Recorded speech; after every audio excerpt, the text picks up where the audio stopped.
بسم اللہ الرحمن الرحیم۔ السلام علیکم محترم ناظرین، امید ہے آپ سب خیریت سے ہوں گے۔ 24 جنوری کی خاص خبروں کے ساتھ حاضر خدمت ہیں۔ شروع کرتے ہیں آج کی ویڈیو۔ پاکستان پیپلز پارٹی کے رہنما چودھری منظور نے کہا ہے کہ ملک کے لیے فروری اور مارچ اہم مہینے ہیں، تینوں حکومتیں گریں گی۔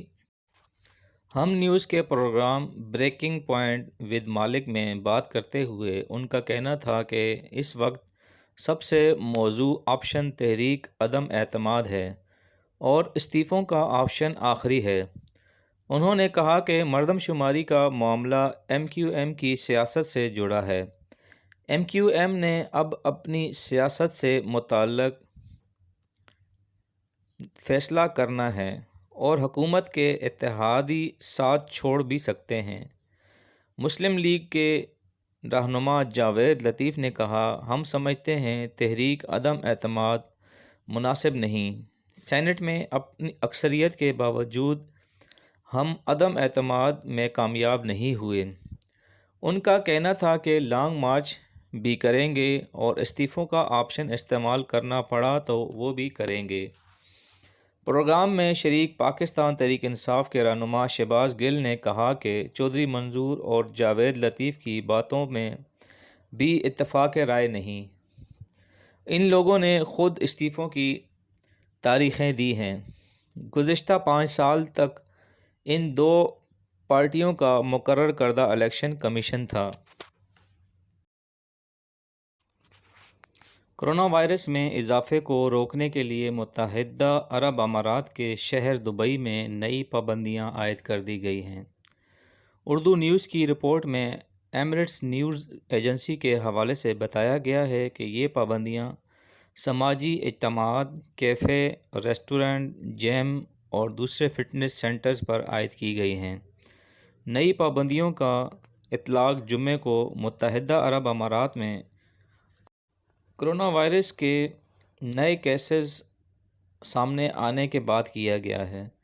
دبئی کی supreme committee of crisis and disaster management نے ایک بیان میں کہا ہے کہ جمعے کی شام کو عائد کی جانے والے ان پابندیوں کے مطابق ریسٹورانٹ اور کیفے میں میزوں کے درمیان فاصلہ 2 کے بجائے 3 میٹر ہوگا۔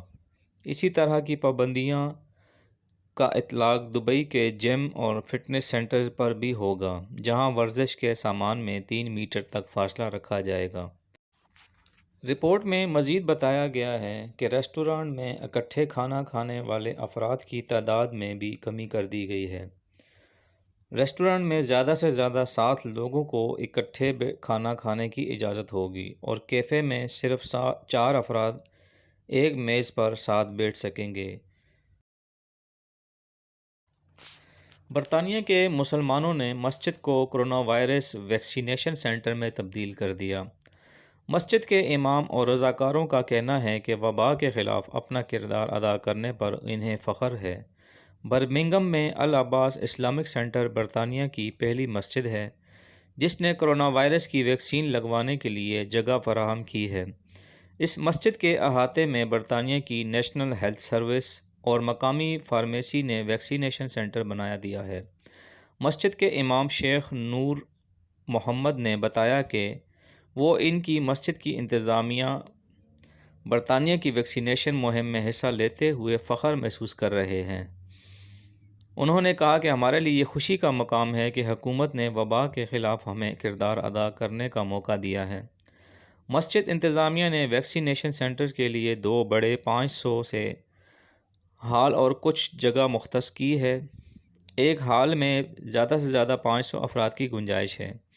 ایک ہال میں آنے والوں کا چیک اپ اور رجسٹریشن ہوتی ہے اور دوسرے ہال میں ان کو ٹیکہ لگایا جاتا ہے۔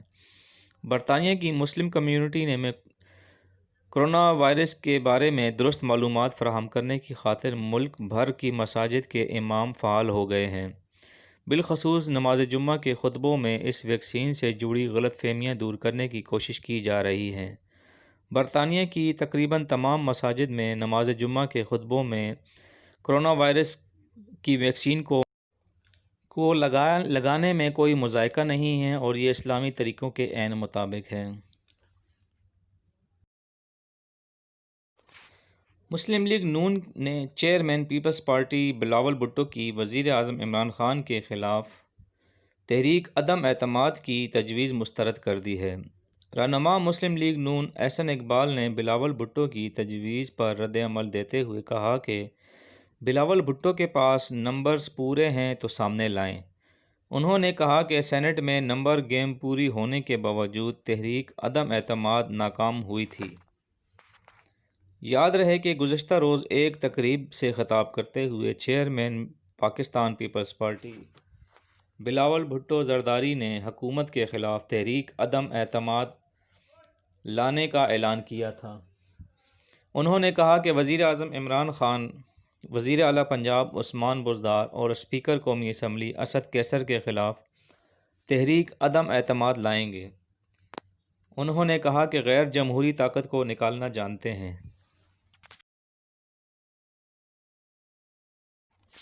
ترکی کے ادارہ برائے مذہبی امور نے فتویٰ جاری کیا ہے کہ نظر بد سے بچنے کے لیے لوازمات پہننا اسلام میں ممنوع ہے۔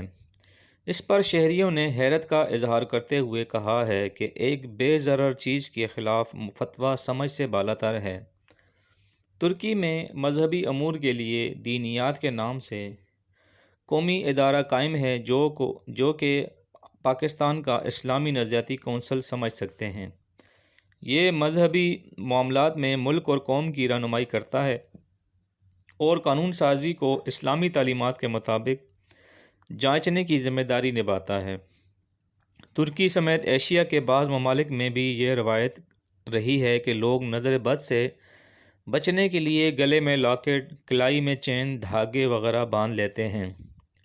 ترکی میں خاص طور پر اس کے لیے ایک آنکھ کی شکل میں بنے لوازمات تیار ہوتے ہیں۔ دینیات کی جانب سے یہ جاری فتوے کے مطابق ہمارے مذہب میں ایسے رویے، طرز عمل یا عقائد رکھنا ممنوع ہے جن میں اللہ کے سوا کسی چیز کو زندگی کے معاملات پر قادر سمجھا جاتا ہے۔ لہٰذا آنکھ والے تعویذ اور اسی طرح کے چیزوں کو گلے میں ڈالنا جائز نہیں ہے۔ انتہا پسند بھارتی وزیر اعظم نریندر مودی کی سیاسی فائدے کے لیے اپنے ہی ملک کے لوگوں کو مارنے کی گھناؤنی سازش پکڑی گئی ہے۔ بھارتی حکومت نے کسانوں کے پرامن احتجاج میں خون کی ہولی کھیلنے کی سازش رچائی، تاہم بھارتی کسانوں نے مارچ پر حملے کی سازش کرنے والے ٹارگٹ کلر پکڑ لیا۔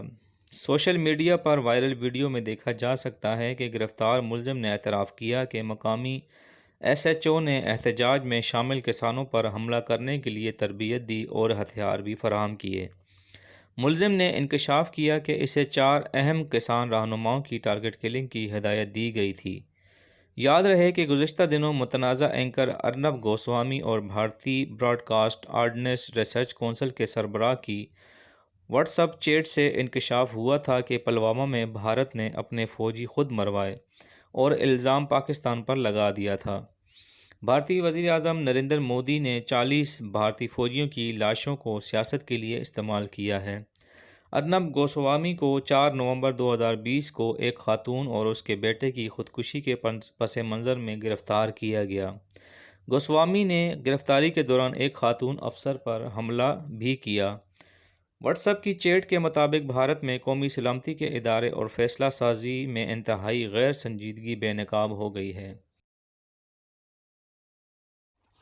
چین کی کنسائنو بایولوجکس کی تیار کردہ ویکسین کے Lahore university of health sciences میں ٹرائل کامیابی سے مکمل ہو گئے۔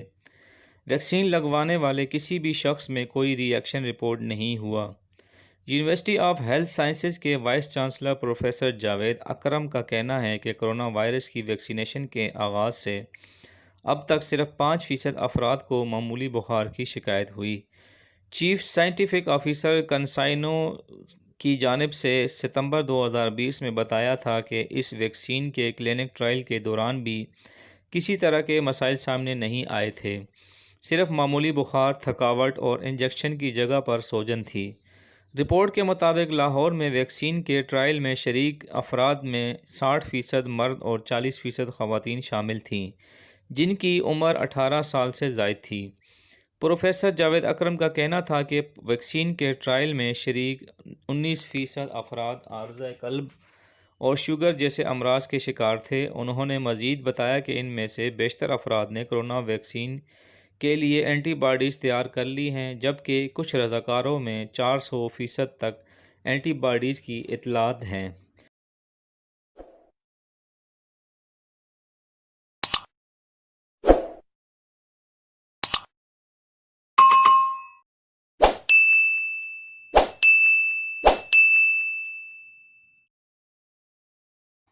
محترم ناظرین، یہ تھیں خاص خبریں جو کہ امید ہے آپ کو پسند آئی ہوں گی۔ اگر آپ کو چینل اچھا لگ رہا ہے اس کو سبسکرائب کریں، لائک کریں اور شیئر کریں۔ اپنا خیال رکھیں، دعاؤں میں یاد رکھیں۔ دوبارہ ملیں گے نئی ویڈیو کے ساتھ، تب تک کے لیے اللہ حافظ۔